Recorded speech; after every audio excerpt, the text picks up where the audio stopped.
राष्ट्रीय खुम्ब अनुसंधान विभाग सोलन के वरिष्ठ वैज्ञानिक डॉक्टर अनिल कुमार ने ढींगरी मशरूम की खेती को किसानों और आम लोगों के लिए एक सरल, सस्ती और अत्यंत लाभकारी पहल बताया है। उन्होंने कहा कि ढींगरी मशरूम न केवल आर्थिक रूप से फायदेमंद है, बल्कि सेहत के लिहाज से भी ये किसी खजाने से कम नहीं है।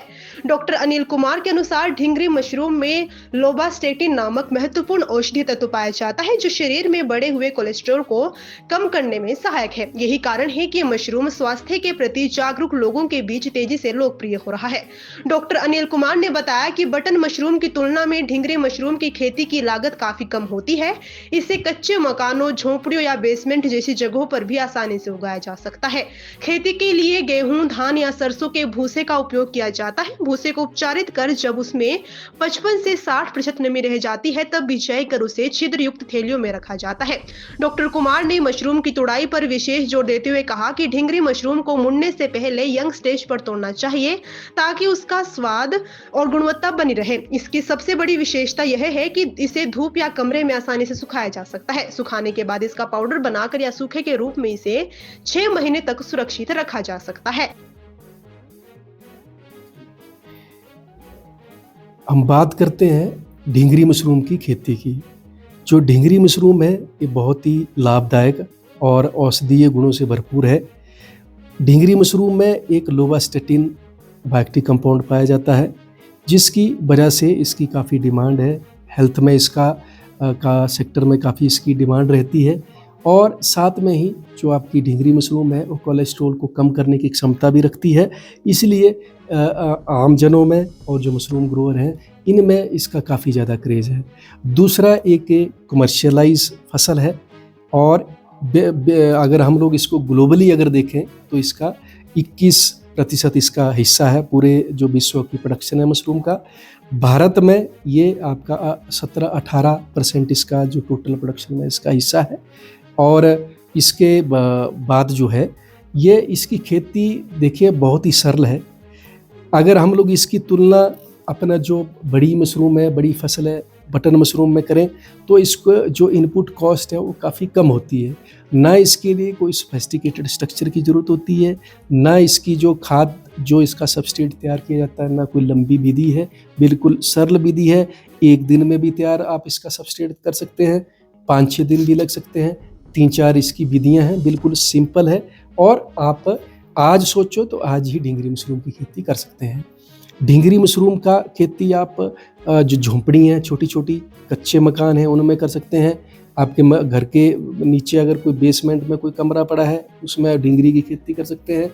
और बिल्कुल सरल तरीके से, इसके लिए कोई ज़्यादा इनपुट कॉस्ट नहीं है।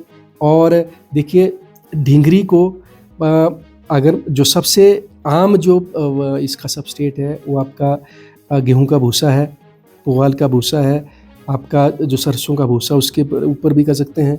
और अगर थोड़ा सा फाइन आपका जो शुगर केन ये सब है, ऑयल पाम है, इनमें सबसे ज़्यादा जो आपका एग्रो फॉरेस्ट्री जो वेस्ट है उसका इस्तेमाल ढींगरी मशरूम की खेती के लिए किया जा सकता है। इसमें देखिए बनाने के लिए गर्म पानी विधि है, रासायनिक विधि भी है, लेकिन आपको मात्रा का इसका ध्यान रखना पड़ता है। और इसके अलावा हमारे पास जो है टनल पास्चुराइजेशन की भी विधि है। और इसके अलावा सिंपल स्टरलाइजेशन जैसे आपका जिसमें ब्लीचिंग पाउडर और कैल्शियम कार्बोनेट चूना, मात्र ये 2 आम जो इंग्रेडिएंट है इस्तेमाल करके भूसे को भिगोते वक्त पानी में डाला जाता है। और भिगोने के बाद इस भूसे को छन्नी पे डाल के सुखा लिया जाता है, ताकि जो नमी है 55-60% के बीच में रहे। और उसके बाद जब आपको लगे कि भूसे में उतनी मात्रा हो गई है नमी की, तो स्वस्थ बीज जो कि 1 महीने से ज़्यादा पुराना ना हो उसका 10% सूखे भूसे के हिसाब से आप उसमें मिलाइए। और जब आप कमर्शियल उत्पादन कर रहे हैं तो 5-5 केजी के बैग आप बना लो। वो कमर्शियली आपको ढींगरी कल्टीवेशन के बैग ऑनलाइन माध्यम से भी, या दूसरी डिपार्टमेंट है हॉर्टिकल्चर एग्रीकल्चर, वो भी आपकी मदद कर सकते हैं। तो उसके बाद जैसे ही आपने भूसा स्पॉन डाला उसमें बैग में भर दिया, उसके बाद उसका बैग का मुंह बंद कर दो, चाहे गांठ मान लो, रबड़ लगा लो, और बैग के इर्द गिर्द सब जगह आप कोई 15-16 छेद कर दो। उन छेदों को करने से फ़ायदा ये है कि अगर नमी ज़्यादा रहेगी ये भूसे में तो वो आपको बचा लेगा, उससे छेद से निकल जाएगा, और बाकी एयर एक्सचेंज, गैस एक्सचेंज उससे होगा, और अच्छी उससे जो है आपकी जो बीज है वो अंकुरित होगा, रेशा अच्छे से फैलेगा।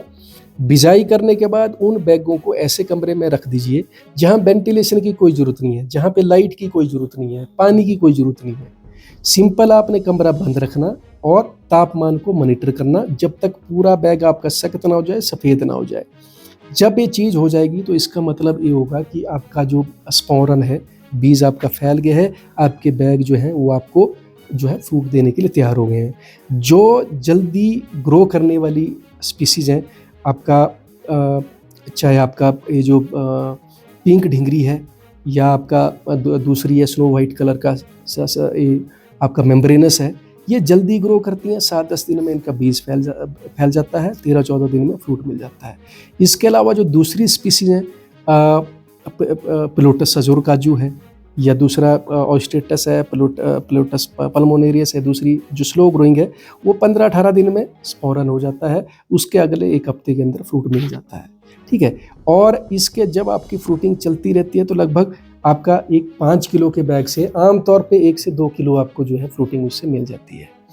और किन किन बातों का आपने ध्यान में रखना है कि जब आपने जो स्पॉन रन आपका हुआ, फिर फ्रूटिंग में आपने बैग्स को शिफ्ट किया, उसके बाद देखिए स्प्रे की आवश्यकता होती है, लाइट की आवश्यकता होती है 8-10 घंटे के लिए, और आपके कमरे में जो है क्रॉस वेंटिलेशन का प्रोविज़न होना चाहिए, या फिर आपका एग्जॉस्ट लगा हो, एक दरवाजे के ऊपर हो, एक दरवाजे के साथ ही नीचे हो, जहाँ से कार्बन डाइऑक्साइड बाहर को जाएगी और ऊपर वाले एग्जॉस्ट फैन से आपकी हवा अंदर आएगी, जिससे जो आपका जब स्पॉन रन हो रहा होता है तो 15 से 20,000 ppm की कंसंट्रेशन चाहिए कार्बन डाइऑक्साइड की। जब आपने फ्रूटिंग में क्रॉप को डालना है तो आपको 500-600 ppm कंसंट्रेशन चाहिए उसकी CO2 का।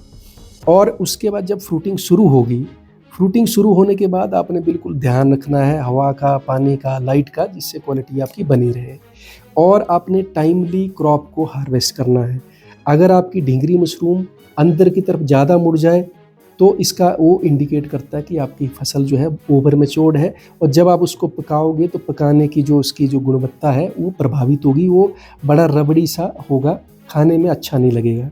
इसलिए उसको जब उसकी ढिंगरी मशरूम की फ्रूट बॉडी बिल्कुल फ्लैट हो और मूड़ा ना हो, कोशिश करिए यंग स्टेज पे हार्वेस्ट करो, तो उसके बराबर का टेस्ट दूसरी किसी मशरूम में आपको नहीं मिलेगा।